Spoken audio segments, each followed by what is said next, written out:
As you may know, the position that I now have at Thayer Academy is to help manage our growing archives. And the Wentworth Archives was established by Mrs. Lillian Wentworth, for whom it is named, beginning in the 1970s as a result of the centennial or 100-year anniversary of the school's founding in 1877.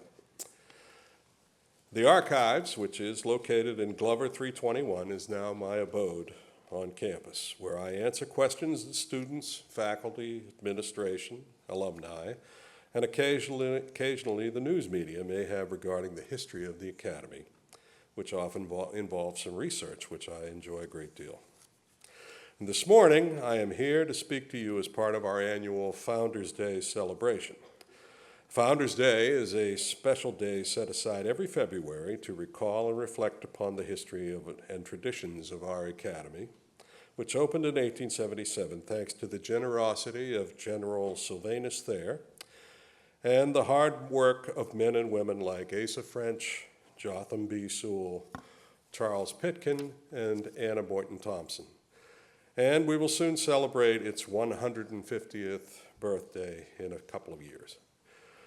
From its somewhat humble beginnings, the Academy has grown and changed a great deal, although much has remained the same. And I am proud to say that I have witnessed much of this as a member of the Thayer Academy community for nearly 1/3 of its existence. Two prominent features of the campus, which I first saw in the fall of 1977 when I arrived to teach, have always stood out. As I approached the school from the south on Route 3, I saw first the school's majestic old flagpole, its flag unfurled in the bright morning sun, a sight which was impressive to say the least. This was the Academy's first flagpole, a former wooden ship's mast standing 80 feet tall and erected in 1921.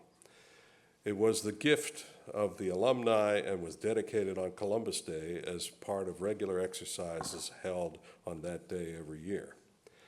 The program included speeches and hymns, a poem, and the presentation of a new flag, which was hoisted by 2 veterans of the Grand Army of the Republic, accompanied by a bugle. Thayer students assumed the responsibilities of raising the flag each morning and lowering it each afternoon, and they also did the bugling for nearly 50 years until the late 1960s.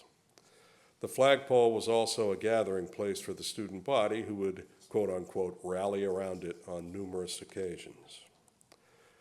Much of this had ceased by the time I had arrived here to teach, but the flagpole still stood, and the flag was still raised and lowered daily, most days by a member of the Buildings and Grounds staff. By this time, the flagpole itself had suffered much wear and tear and required significant repairs in the mid-1980s. The repairs were successful, but they were not permanent. One morning in 1998, I drove up Union Street from Route 3 and saw the flagpole lying on the ground, surrounded by workmen who were busily cutting it into small pieces for disposal. I was of a mind to protest, but soon saw that the flagpole was so damaged that it not only could not be repaired, but was in fact a hazard to anybody walking by. A new flagpole was quickly promised, but the Academy went months before the new one arrived and was erected.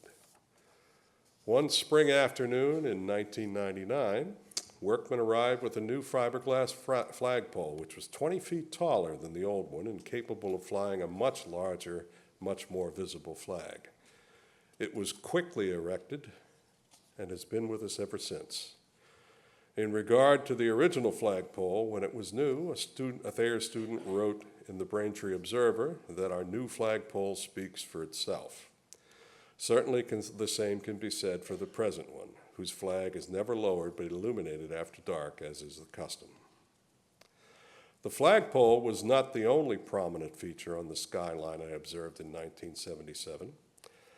As I drove up the hill on Union Street, behind the flagpole could be seen Thayer Academy's tower, which has stood in its present form since 1910.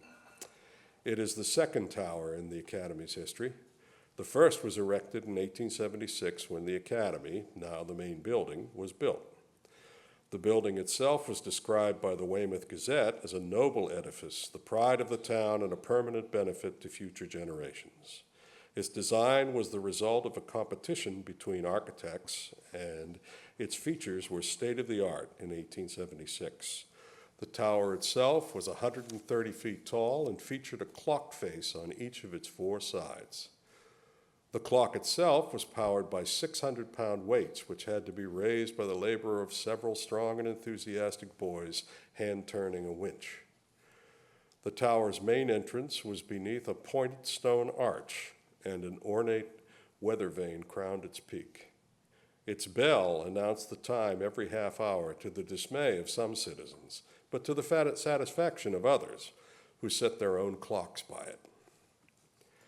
Structural defects required this tower to be replaced in 1910 by the present tower, which is 5 feet shorter and features a rounded arch over its main entrance.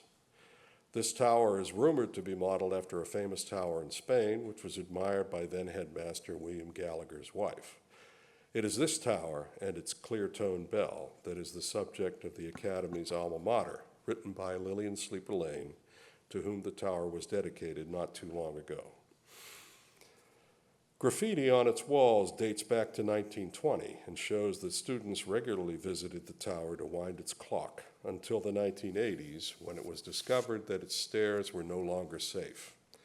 The clock eventually ceased to work altogether, and the bell was heard only on graduation day, when it had to be rung by hand to start the procession.